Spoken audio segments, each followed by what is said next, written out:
Hey YouTube, this is Gary from YGOTeamWatapon, bringing you guys another segment of managing with Machinas. Today I'm going to be talking about texts. This time it's going to be non-machine texts. So there are, again, 3 cards on the table. First one being Gale. It's considered, it feels like a minus, honestly, when you play it. You want to play it when you have another creature on board. Monster rather. Sorry, magic talk. Yeah, if you're just playing it on its own, and if this is the only monster in your hand, that's terrible. Like I hate it when that happens, when I have no machines and I just have Gale. That's really difficult for me to get over. And if I'm just playing it on its own, it feels like a minus because almost everything else in the deck is a plus. So it's not so much a con. It's not so much a bad attribute to the card, but it just feels awkward playing it because you're not searching, you're not getting anything out of it, you're having a big guy's attack and you're just killing it, for sure, but other than that,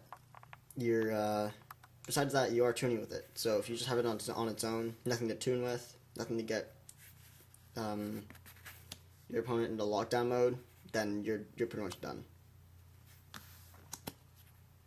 Next, we have Neospatian Granule. This is a really broken card in this deck. People that do play it know that. People that don't, they don't for a reason. And this reason, actually, and I don't play it for this reason. First of all, I don't even have space for it. And it would be too much of a dead draw sometimes. If I'm drawing into it on the fact that I don't have any monsters and I draw into that while my opponent has more than one. That's just terrible on my part.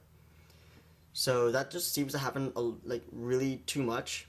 Although in this format with Solemn Warnings and Dimensional Prisons and Bottomless and whatnot, with so many spot removal, it actually seems viable.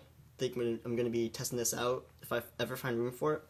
But the fact is, some Machina decks, most actually, don't run that many monsters. It just runs the Machina engine, the Gadget engine, or any other machine engine you might be using, and then your monster techs, which in my case is Gale, Spirit Reaper, and Effect Veiler, as you saw in my recent deck video, the update.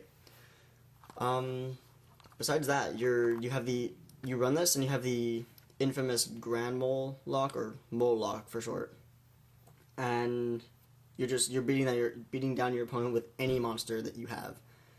A good combo with this actually is Spirit Reaper.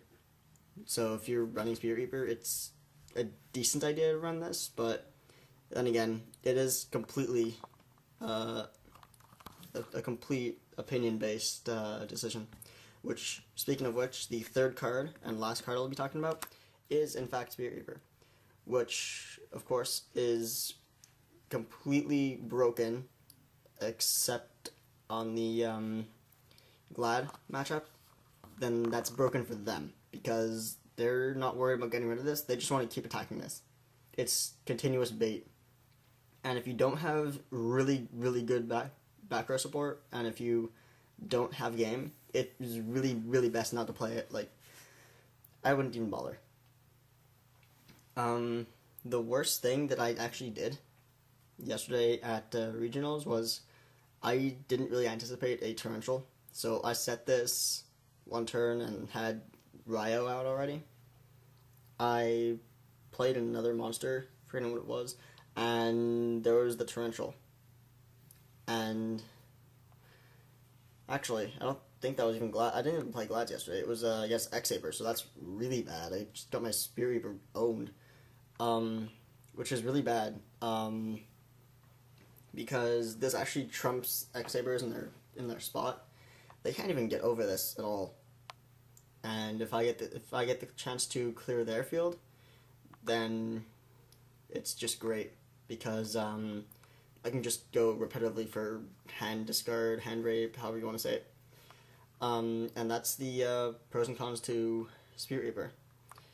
So this concludes the fourth segment, I believe, of managing with Machina, or rather, 5, I believe. Whatever. I'll post it. I'll figure it out, and I will see you guys later. YouTube, subscribe.